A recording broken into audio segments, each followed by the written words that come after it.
Good evening, my cherished settlers. Today, we face not only the toils of the land, but the blades of bandits at our borders. Yet, we do not falter, we rise. Our brewers work harder than ever, their vats bubbling with ale to lift spirits and trade alike. Additional crops now grow in our fields, securing future happiness. And around the fire, we speak boldly of expansion, of where our borders end, or if they should end at all. Stand with me now as we defend, produce, and dream. The path ahead is ours to shape, so let us begin. Heyo and welcome to another episode of Build and Battle Season 4, where we will build a beautiful medieval city while battling off bandits, brigands, and no-good doers. In the last episode, we tackled some of the awkward gaps in the settlement by adding beautiful burgage plots and tapering the density for a more natural flow.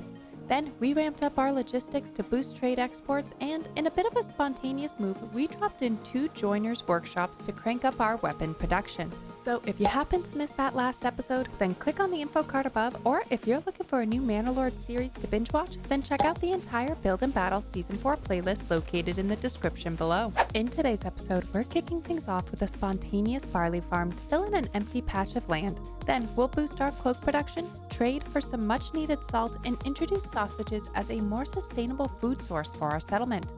Finally, we'll wrap things up with a look ahead at the future of Numeria. So are you enjoying Build and Battle Season 4? If so, hit that like button, subscribe, leave this video some hype, and let me know in the comments what you're most excited to see in the upcoming episodes.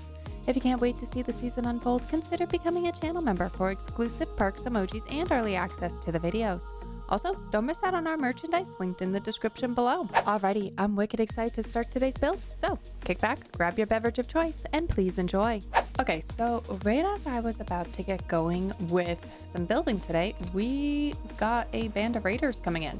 So my guess is they're gonna come in this way, so I'm gonna get our army up here.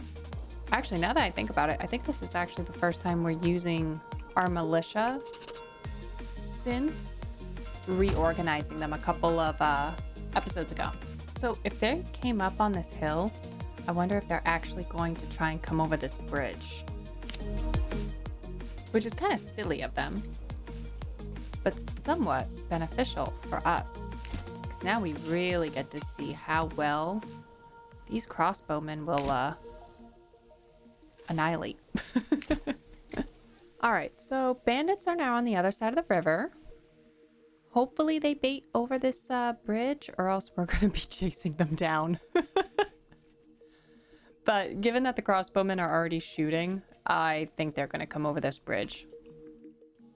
Which is going to be wonderful, because they're just going to get pinched and annihilated. But like, this is the thing with the crossbowmen. They're shooting across the bridge, and already we've killed quite a few of them, actually, in that first unit. So getting 4 crossbow units was a very good idea, because one unit's going to basically be dead before they even hit the bridge. Oh, yep, there it goes. And they're going to panic and glitch at the end of the bridge.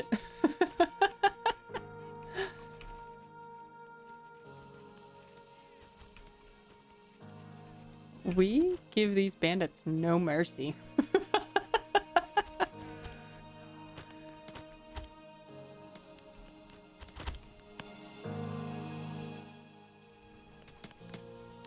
They're so stuck. They're so stuck right there. Oh, I feel like that's cheating a little bit again. We're going to kick off today's build with a bit of a spontaneous barley farm just across the King's Road in an area where we kind of just started filling in some of the awkward spaces with the burgage plots. This new farm is mainly to boost our ale production, but also because I want to bring more life into this little corner of the settlement, some homes, families, and just a sense of community. Ideally, I'd love to turn it into a grove with a pond or park, but since that's not possible, we'll take the practical route and fill it in with another barley farm instead. So we'll start with the basics, the farm itself, a granary, and a storage house. Then we'll come back in and add some of the flexible buildings in, like the fields and the burgage plots, to round out the area.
Next up, let's get the flexible buildings in place. I'm aiming for 4 double family burgage plots, enough to house 6 more families. That gives us 4 workers for the farmhouse, 1 for the storage house, and 1 for the granary. I'll also be adding a malt house and a single family burgage plot nearby, which I'm hoping we can upgrade into a brewery, so fingers crossed. I am a bit concerned that these plots might not upgrade since we're so far from the settlement's core, but we'll see. I like dividing builds into flexible and non-flexible categories for more aesthetic reasons. Once the non-flexible buildings are down, you can actually use the flexible ones to shape the space, wrapping barley fields around storage houses, tucking backyards behind malt houses, and so on.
Now I wanted to start taking better advantage of our sheep, specifically by ramping up cloak production so we can begin exporting it. I did a little light Googling and found that one sheep produces about 0.4 wool per month. Technically, they only produce wool every 2.5 months, but I broke it down monthly for easier math. Right now, our settlement is capped at about 120 sheep, which I know is a lot, but hey, they're cute and add a charm to the settlement. I mean, like, seriously, just look at this view. It's perfect. So, doing the math, that gives us around 48 wool per month. We only need enough cloaks to support our current level 3 families, which is 20, so theoretically, we can export the surplus. With that in mind, we're going to take a look at each of our pastures and check whether there's already a tailor operating nearby. If not, we'll build a single family burgage plot, upgrade it to level 2, and add a tailor's backyard extension. This way, we keep the workforce balanced in each farming area, but also take a look at the area to make sure we are boosting our cloak production for trade.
Okay, so let's head over to one of our trading posts, and I want to start a route to start exporting the cloaks themselves. Now, I can't directly trade cloaks for salt, which is what I want to import, but the plan is to use the profits from the cloak exports to fund our salt imports instead. We'll be putting that salt to good use very soon, and with any luck, turning a nice profit in the process.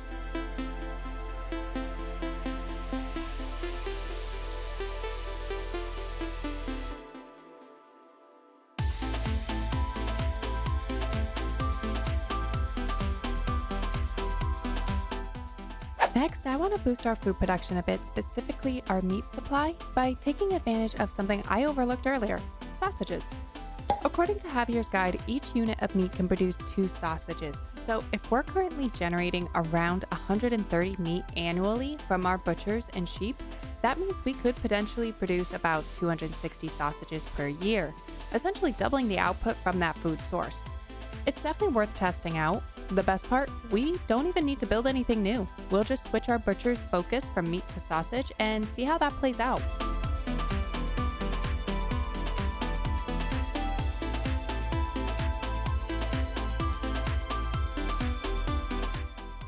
While we let the simulation run and catch up with those recent changes, I want to take a moment to talk about the future of Numeria.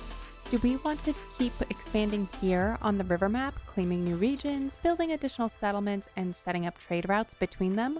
Kind of similar to what we did back in Season 3, a build and battle? Or would we rather kick off Season 5 with a brand new civilization on our final available map, Windy Peaks? Personally, I'm open to really either path. I really enjoyed building a massive settlement in Season 3, but I did find that inter-region trading felt a bit underwhelming. The trade post didn't always move goods effectively, and let's be honest, covering the map in pack stations isn't exactly the prettiest to look, especially for a series that's all about aesthetics.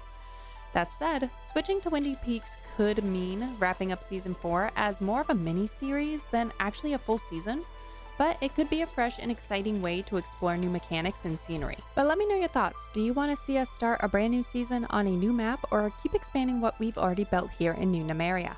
I've put a poll up in the community tab, so be sure to cast your vote there. Alrighty everyone, I think that just about wraps up today's episode. So if you enjoyed today's episode, please hit that like button, give this video some hype, subscribe, and leave me a comment down below letting me know your thoughts on today's build. If you're excited to see the next episode unfold, consider becoming a channel member for exclusive perks, emojis, and early access to the videos. And don't forget to check out our channel merchandise linked in the description below. Until next time, I hope everyone has a phenomenal week.